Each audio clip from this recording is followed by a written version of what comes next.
membantu menjaga kesehatan tulang dan sendi. Coba lihat ini. Wah, semuanya ada dalam satu kaplet ini ya? Iya, praktis untuk tulang dan sendi sehat. Minum Kagana Flex bila perlu. Mulai dari sekarang, petualangan kita masih panjang. Bener juga. Bulan depan ada goes bareng Jawa Bali ya? Iya, ayo ikutan. Jangan mau kalah sama yang muda. Ayo! Kagana Flex, bergerak dengan tulang dan sendi sehat. Baca aturan pakai.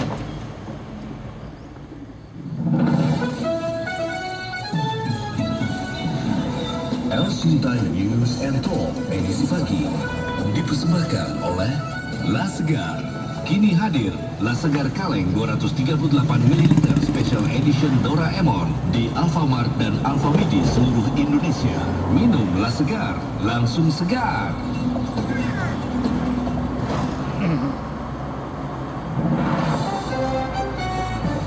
El Sintai News and Talk. Pendengar kami kini bersama dengan Deputi Pencegahan KPK Johan Budi. Selamat pagi Pak Johan Budi. Selamat pagi, Eka.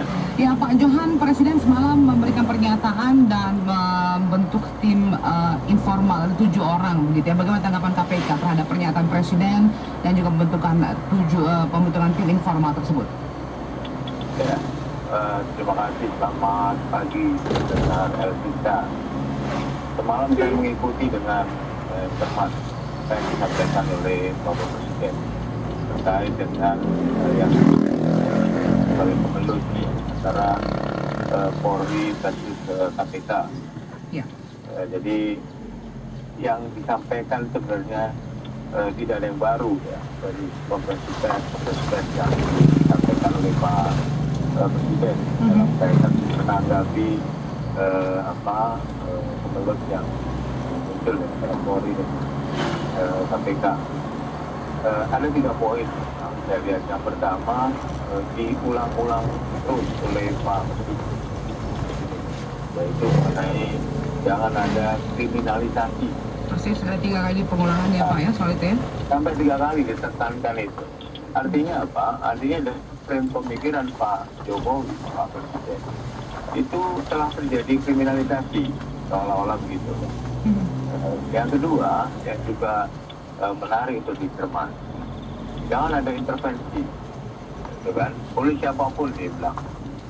Yang ketiga juga yang perlu disampaikan, kriminalisasi tidak hanya terjadi dalam pikiran Pak Presiden menurut saya terhadap Polri, tapi juga terhadap KPK. Jadi dua ini melakukan kriminalisasi seolah-olah begitu. Nah, dari 3 poin yang dan saya akan mengawasi, ada satu lagi, saya akan mengawasi. 3 poin itu menurut saya pemanggilan dari tokoh-tokoh itu memang perlu diapresiasi oleh Bapak Presiden. Sehingga ada niatan secara konkret dengan memanggil tokoh-tokoh, dan saya lihat tokoh-tokohnya juga cukup kredibel. Tetapi di sisi yang lain, saya melihat ada kontradiktif yang disampaikan oleh Presiden Jokowi. Pertama, dia selalu menyampaikan jangan ada intervensi, berkali-kali juga ya, oleh siapapun. Tetapi di sisi yang lain, lantas apa gunanya ya, memanggil para tokoh itu kalau tidak akan melakukan intervensi apapun? Terus dalam konteks itu, kalau memang misalnya dalam pemikiran nanti para tokoh itu yang belum tentu ya jadi tim secara informal katanya, itu ada rekomendasi yang diberikan kepada Presiden Jokowi di mana itu melakukan intervensi. Apa yang dilakukan oleh Pak Presiden Jokowi? Nah, kalau bahasanya tidak melakukan intervensi apapun, maka dengan logika yang sama saya kira dia diserahkan pada Polri dan KPK gitu ya. Ini logika ya, logika dari diksi kalimat-kalimat yang disampaikan oleh Presiden Jokowi. Itu dikembalikan kepada Polri dan KPK, maka kontranya akan terus menerus. Jadi selain normatif, apa namanya, apa yang disampaikan oleh Pak Presiden Jokowi, bagi saya, bagi kami di KPK, masih belum apa yang akan dilakukan apa gitu. Apalagi harus dibatasi dengan kalimat-kalimat tidak boleh. Jadi kalau menurut Pak Johan sebetulnya intervensi itu boleh-boleh saja, tapi intervensi seperti apa menurut Pak Johan begitu? Pak Presiden ini sebagai kepala negara, sebagai juga kepala pemerintahan. Jadi dia ini di atas semuanya, Pak Jokowi, Pak Presiden Jokowi. Nah, kalau dia tidak melakukan intervensi, definisi intervensi kan campur tangan gitu ya. Campur tangan itu kan selalu berkonotasi jelek, karena ini kan sudah ada kontra di publik ya. Apa namanya, penangkapan Pak Bambang Wijayanto, kemudian penetapan tersangka Pak Budi Gunawan, ini menjadi polemik ya. Saya menjadi kalau dikatakan secara institusi secara KPK dan Polri secara institusi mungkin tidak ada persoalan secara kelembagaan, tetapi orang-orang di orang-orang di KPK mungkin ada keseruan, ada hal yang tidak. Jadi persoalan ini yang menurut Pak Johan persoalan. Itu masih menyampaikan KPK dalam hal dengan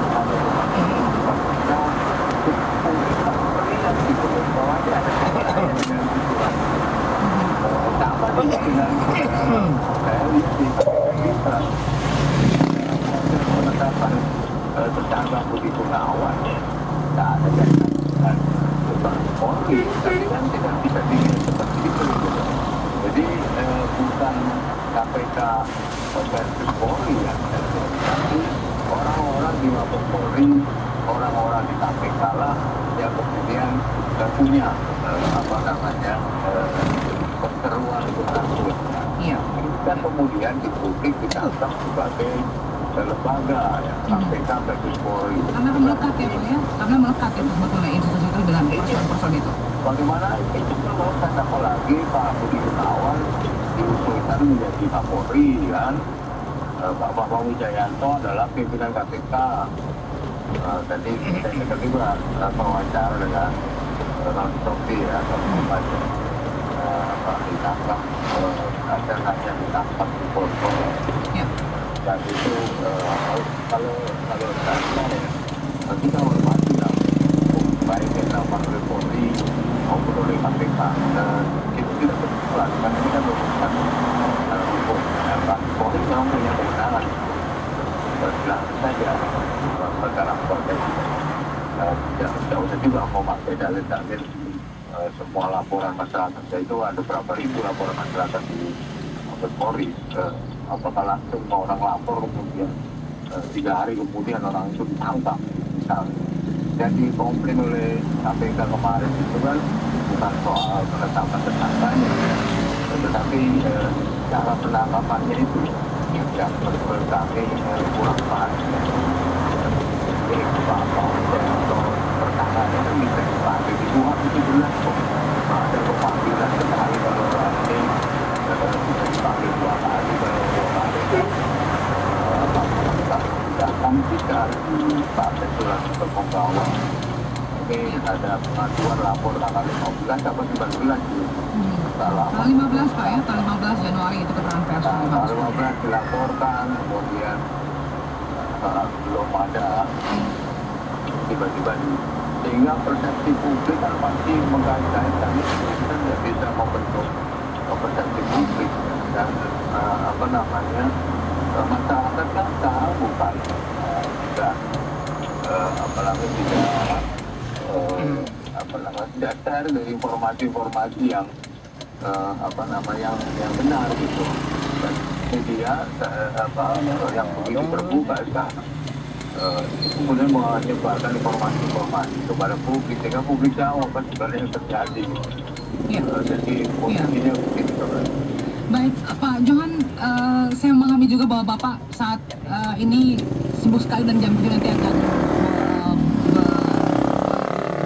media lainnya, tapi banyak sekali masyarakat yang ingin ngobrol. Saya akan sampaikan 3 orang, boleh ya Pak Johan ya? Saya mohon maaf. Silakan. Baik, saya bersama Pak Taswin di Cibubur. Pak Taswin, selamat pagi Pak Taswin. Halo. Assalamualaikum. Waalaikumsalam Pak Taswin, silakan. Saya hanya dua yang informasi ini. Yang pertama, Pak, kalau kita ini menyatakan bahwa kita tergantung yang lapor tapi jangan mengatakan bahwa ini kok begitu ya? Itu kan yang terjadi namanya. Polisi itu kemudian menyikapi Pak Jokowi presiden ini. Kalau memang dia tak berkali-kali intervensi, Pak Presiden juga diintervensi juga di kelompok partai atau apa. Tapi yang bilang Pak Presiden intervensi, jadi bukan ditemukan semua ini. Negara kayak begini gimana kalau ya maaf ya, tahu dia posisi kita, posisi putih, kalau kata-kata gimana Bego? Waalaikumsalam, kita ke Pak Faisal di Depok, Jawa Barat. Pak Faisal, selamat pagi. Selamat pagi, teman-teman ya. Ya, silakan. Pak Johan, sama kemarin juga kata seperti itu. Mohon kepada Pak Jokowi untuk menekankan kepada polisi serta masyarakat yang mendukung KPK. Ini sangat-sangat krusial banget. Seperti semalam Pak Jimmy Adjiki mengatakan bahwa beliau dipanggil juga belum ada perintah atau pembentukan apa-apa. Ini harus cepat Pak, karena nanti jangan-jangan Pak Johan nanti kalau kota tenang lagi nih masalahnya apa lagi. Kemarin Pak Pandu sudah diajukan orang lagi. Nanti akan dicari-cari terus Pak. Kalau Pak Presiden bukan intervensi, itu panglima tertinggi. Karena apa? Pak Presiden ini orang mau dihukum mati aja bisa kok mereka mengatakan tidak. Tapi dalam hal ini sangat lebih krusial lagi karena ini sudah bisa bangsa. Mohon penjelasan Pak John untuk ini selanjutnya KPK gimana? Terima kasih. Baik, terima kasih Pak Faisal. Saya ke Pak Reno di Purwokerto ya. Pak Johan kita ke Purwokerto pagi ini Pak Reno. Iya, silakan Pak Reno. Ya, selamat pagi Pak John. Selamat pagi Pak Reno. Jadi gini, untuk Pak Jokowi tadi malam itu saya rasa gini, betul dia mengatakan jangan ada intervensi. Itu kan mungkin kasus lain contoh polisi nangani maling nyolong titik, KPK nangani pelayan korupsi di toko, mungkin itu yang jangan diintervensi. Nah ini kan permasalahan kan KPK sama Polri, itu loh Pak. Yang jadi permasalahan itu nggak ada perkembangan, nggak ada istilah ketegasan permasalahan Polri dan KPK itu ada masalah. Baik, terima kasih Pak Reno. Demikian tadi Pak Johan beberapa pendapat masyarakatnya, silakan tanggapi Pak Johan.